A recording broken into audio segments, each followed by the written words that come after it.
Next one, accounting cost concept. Accounting cost concept state that all the assets are recorded in the book of account at their purchase price, which include cost of acquisition, transportation and installation, and not at its market price. അപ്പോൾ accounting cost കൺസെപ്റ്റിൽ asset book of account record ചെയ്യുന്നത് അത് purchase ചെയ്ത പ്രൈസിലായിരിക്കും, അല്ലാതെ മാർക്കറ്റിൽ നിലവിലുള്ള പ്രൈസിലായിരിക്കില്ല. അപ്പോൾ ആ ഒരു അസറ്റ് പർച്ചേസ് ചെയ്ത വില, അതുപോലെ തന്നെ ട്രാൻസ്പോർട്ടേഷൻ, ഇൻസ്റ്റാളേഷൻ, ആ കോസ്റ്റ് ഒക്കെ ആയിരിക്കും എന്ത് അസറ്റ് റെക്കോർഡ് ചെയ്യുന്നതിന് നമ്മൾ ഉപയോഗിക്കുന്നത്.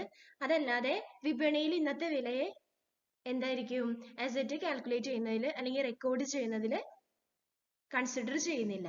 It means that fixed asset like building, plant and machinery, furniture, etc. are recorded in the book of account at the price paid for them. അപ്പോൾ അതിന്റെ അർത്ഥം എന്താണ്? ഫിക്സഡ് അസറ്റ്, ലാൻഡും ബിൽഡിംഗ്, പ്ലാന്റ്, മെഷീനറി, ഇതെല്ലാം book of account record ചെയ്യുന്നത് ആ asset purchase ചെയ്യാൻ വേണ്ടി എത്രത്തോളം ക്യാഷ് കൊടുത്തു ആ ക്യാഷിനാണ് എന്ത് അസറ്റ് റെക്കോർഡ് ചെയ്യുന്നതിന് ഉപയോഗിക്കുന്ന കോസ്റ്റ് എന്ന് പറയുന്നത്. അടുത്തത് significance. This concept requires asset to be shown at the price at which it has been acquired, which can be verified from the supporting document. അപ്പോൾ ഈ അക്കൗണ്ടിങ് കോസ്റ്റ് കൺസെപ്റ്റിൽ എങ്ങനെയാണ്? എത്ര രൂപയ്ക്കാണോ അസറ്റ് വാങ്ങിച്ചത് ആ രൂപയാണ് എന്ത് അസറ്റ് റെക്കോർഡ് ചെയ്ത് വെക്കുന്നത് ബുക്ക് ഓഫ് അക്കൗണ്ടിൽ. അപ്പോൾ അത് വെരിഫൈ ചെയ്യുന്നത് സപ്പോർട്ടിംഗ് ഡോക്യുമെന്റ്സ് ഉണ്ടായിരിക്കും അല്ലെ? ഗുഡ്സ് അസറ്റ് നമ്മൾ പർച്ചേസ് ചെയ്തിട്ടുണ്ടെങ്കിൽ ആ പർച്ചേസ് ചെയ്തതിന്റെ ഡോക്യുമെന്റ്സ് നമുക്ക് ഉണ്ടായിരിക്കും. അതുമായിട്ട് എന്ത് വെരിഫൈ ചെയ്തിട്ടാണ് എന്ത് അസറ്റ് റെക്കോർഡ് ചെയ്ത് വെക്കുന്നത്. It helps in calculating depreciation on fixed asset. Fixed അസറ്റിന്റെ ഡിപ്രീസിയേഷൻ കാൽക്കുലേറ്റ് ചെയ്യാനായിട്ട് സഹായിക്കുന്നു. The effect of cost concept is that if the business entity does not pay anything for an asset, this will not be shown in the book of account. അപ്പോൾ cost കൺസെപ്റ്റിൽ എന്താന്ന് വെച്ചാൽ business entity ഒരു അസറ്റിന് വേണ്ടി ഒരു രൂപയും ചെലവാക്കിയിട്ടില്ലെങ്കിൽ ആ item എന്താണ് book of അക്കൗണ്ടിൽ നമ്മൾ റെക്കോർഡ് ചെയ്ത് വെക്കില്ല. Next one, dual aspect concept.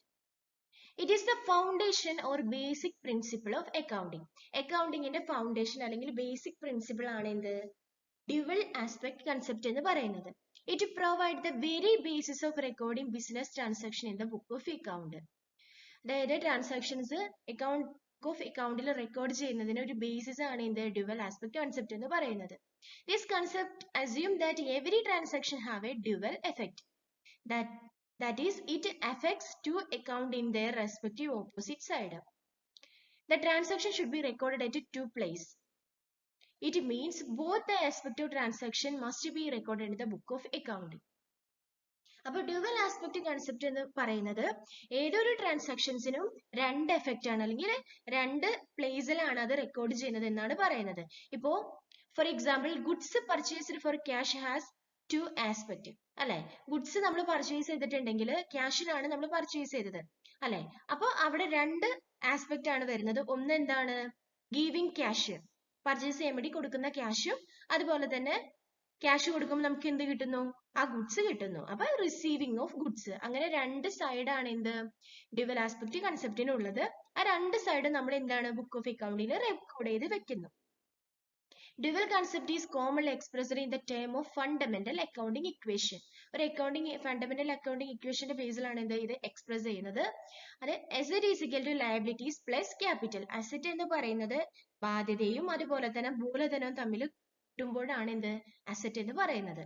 Okay, asset is equal to liability plus capital. ഇനി സിഗ്നിഫിക്കൻസ് നോക്കാം. This concept helps accountant in detecting error. Error കണ്ടുപിടിക്കാനായിട്ട് അക്കൗണ്ടന്റിനെ ഈ കൺസെപ്റ്റ് സഹായിക്കുന്നു. It encourage the accountant to post each entry in opposite side of to affected account. അപ്പോൾ ഈ dual aspect കൺസെപ്റ്റിന്റെ ബേസിൽ അക്കൗണ്ടന്റ് ഏതൊരു ട്രാൻസാക്ഷനും രണ്ട് എൻട്രി ഉണ്ടാവും, അതായത് ഡെബിറ്റ് സൈഡിലും ക്രെഡിറ്റ് സൈഡിലും എൻട്രി പോസ്റ്റ് ചെയ്യാനായിട്ട് സഹായിക്കുന്നു. അടുത്തത് realisation concept. This concept states that revenue from any business transaction should be included in the accounting records only when it is realized. അപ്പോൾ ഏതെങ്കിലും ഒരു ബിസിനസ് ട്രാൻസാക്ഷനിൽ നിന്ന് ലഭിക്കുന്ന റവന്യൂ അല്ലെങ്കിൽ ഒരു വരുമാനത്തിനെ നമ്മൾ ബുക്ക് ഓഫ് അക്കൗണ്ട് റെക്കോർഡ് ചെയ്ത് വെക്കുന്നെങ്കിൽ ആദ്യം തന്നെ എന്തായിരിക്കണം ആ ട്രാൻസാക്ഷൻ നമ്മൾ റിയലൈസ് ചെയ്യണം എന്നാണ് റിയലൈസേഷൻ കൺസെപ്റ്റ് പറയുന്നത്. റിയലൈസേഷൻ മീൻസ് ആ മണി റിസീവ് ചെയ്യണം, എങ്കിൽ മാത്രമാണ് എന്ത് ആ ട്രാൻസാക്ഷൻ നമ്മൾ റെക്കോർഡ് ചെയ്ത് വെക്കുന്നുള്ളൂ. അപ്പോൾ ഫോർ എക്സാമ്പിൾ ഇപ്പൊ ഗുഡ്സ് സെയിൽ നടത്തുവാണെങ്കിൽ എന്തായിരിക്കും, ക്യാഷ് അതിന് നമ്മളത് സെയിൽ നടത്തി കഴിഞ്ഞാൽ ആ സമയത്ത് തന്നെ നമ്മൾ എന്ത് ചെയ്യുന്നു, ആ ഗുഡ്സിനുള്ള ക്യാഷ് റിസീവ് ചെയ്യുന്നുണ്ട്. അപ്പോഴാണ് എന്ത് ആ ട്രാൻസാക്ഷൻ നമ്മൾ ബുക്ക് ഓഫ് അക്കൗണ്ടിൽ റെക്കോർഡ് ചെയ്യുന്നത്. ബിക്കോസ് ആ ഗുഡ്സ് നമ്മൾ എന്ത് ചെയ്തു, റിയലൈസ് ചെയ്തു. Okay. The concept of realization state that revenue is realized at the time when goods or services are actually delivered. അപ്പോൾ റിയലൈസേഷൻ കൺസെപ്റ്റ് പറയുന്നത് വെച്ചാൽ റവന്യൂ റിയലൈസ് ചെയ്യുന്നത്, അതായത് വരുമാനം നമ്മൾ എന്താ ബുക്ക് ഓഫ് അക്കൗണ്ട് റെക്കോർഡ് ചെയ്യുന്നത് ഗുഡ്സ് അല്ലെങ്കിൽ സർവീസസ് നമ്മൾ ആക്ച്വലി ഡെലിവേർഡ് ചെയ്യുന്ന സമയത്ത്. അതായത് ഗുഡ്സ് നമ്മൾ ഡെലിവറി ചെയ്യുമ്പോൾ നമുക്ക് ക്യാഷ് കിട്ടുന്നു. ആ ക്യാഷ് കിട്ടിയാൽ മാത്രമാണ് എന്ത് ആ റവന്യൂ, ആ ബിസിനസ് ട്രാൻസാക്ഷൻ നിന്നുള്ള റവന്യൂ നമ്മൾ ബുക്ക് ഓഫ് അക്കൗണ്ടിൽ റെക്കോർഡ് ചെയ്യുന്നുള്ളൂ. ഇനി സിഗ്നിഫിക്കൻസ് നോക്കാം. It helps in making accounting information more objective. എന്താണ് അക്കൗണ്ടിങ് ഇൻഫോർമേഷനെ കൂടുതൽ വസ്തുനിഷ്ഠമാക്കാനായിട്ട് ഈ കൺസെപ്റ്റ് സഹായിക്കും.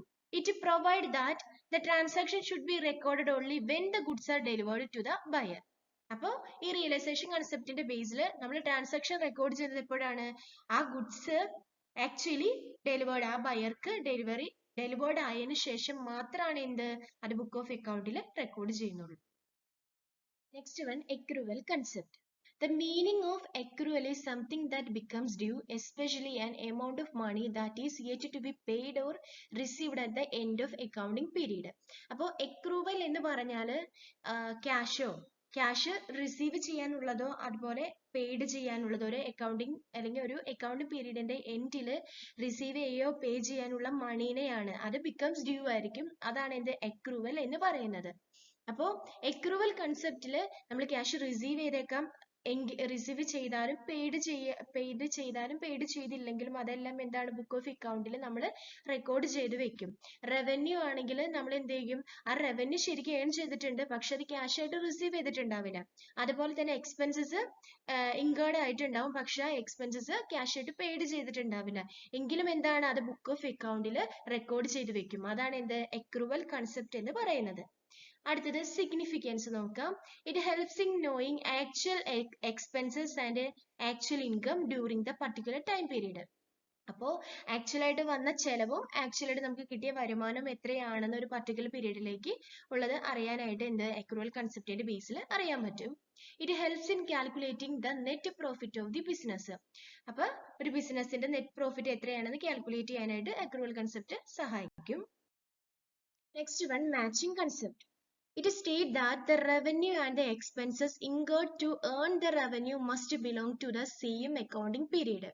അപ്പോൾ ഈ കൺസെപ്റ്റിന്റെ ബേസിൽ ഇപ്പോൾ ഒരു റവന്യൂ ഏൺ ചെയ്യാൻ വേണ്ടി ചെലവാക്കിയ എക്സ്പെൻസസും റവന്യൂവും എല്ലാം എന്തായിരിക്കണം, സെയിം അക്കൗണ്ടിങ് പീരീഡിൽ തന്നെ ഉള്ളതായിരിക്കണം. അതായത് റവന്യൂവിനെ സെയിം പീരീഡിലേക്കുള്ള എക്സ്പെൻസ് ആയിട്ട് മാച്ച് ചെയ്യുകയാണ് എന്ത് മാച്ചിങ് കൺസെപ്റ്റിൽ ചെയ്യുന്നത്. If the revenue is more than the expenses, it is called a profit. Revenue എക്സ്പെൻസിന് വരുമാനം ചെലവിനേലും കൂടുതലാണെങ്കിൽ അതിനെയാണ് എന്ത് പറയുന്നത്, പ്രോഫിറ്റ് എന്ന് പറയുന്നത്. അതുപോലെ തന്നെ വരുമാനം ചെലവിനേലും കുറവാണെങ്കിൽ അതിനെ എന്ത് പറയുന്നു, ലോസ് എന്ന് പറയും. സിഗ്നിഫിക്കൻസ് നോക്കാം. It guides how the expenses should be matched with the revenue for determining exact profit or loss for the particular period. ഇത് എന്താണ്, മാച്ചിങ് കൺസെപ്റ്റ് ഗൈഡ് ചെയ്യുന്നു എങ്ങനെയാണ് എക്സ്പെൻസസിനെ റവന്യൂ ആയിട്ട് മാച്ച് ചെയ്യുന്നത്, പ്രോഫിറ്റും ലോസും ഒരു പർട്ടിക്കുലർ പീരീഡിലേക്ക് കണ്ടെത്താനായിട്ട് എങ്ങനെയാണ് റവന്യൂവിനെ എക്സ്പെൻസ് ആയിട്ട് മാച്ച് ചെയ്യേണ്ടത് എന്നതിന് ഗൈഡ് ചെയ്യുന്നു ഈ concept. It is very helpful for the investors or shareholders to know the exact amount of profit or loss of the business. അപ്പോൾ ഈ മാച്ചിങ് കൺസെപ്റ്റ് ഇൻവെസ്റ്റേഴ്സിനായാലും ഷെയർ ഹോൾഡേഴ്സിനായാലും ഭയങ്കര യൂസ്ഫുൾ ആണ്. എന്തിന്, പ്രോഫിറ്റും ലോസും എത്രത്തോളം ഉണ്ടെന്ന് അസർടൈൻ ചെയ്യാനായിട്ട്. അപ്പോൾ ഇനി ഈ ചാപ്റ്ററിന്റെ ഫോക്കസ് ഏരിയാസ് ആണ്, ഇതെല്ലാം നമ്മൾ കവർ ചെയ്ത പോർഷൻസ് ആണ്. ഫസ്റ്റ് എന്താണ്, matching principle of accounting and ഇതിന്റെ സിഗ്നിഫിക്കൻസ് എന്തൊക്കെയാണെന്നും പിന്നെ 2 ആസ്പെക്ട് ഓഫ് ദി ട്രാൻസാക്ഷൻസിന്റെ 2 ആസ്പെക്ട് ആ കൺസെപ്റ്റ് ഏതാണ്. ഇനി explain the meaning and significance of cost concept, accounting cost concept in the meaning and significance. Every transaction has a dual effect, explaining the dual concept of accounting. What are the accounting concept?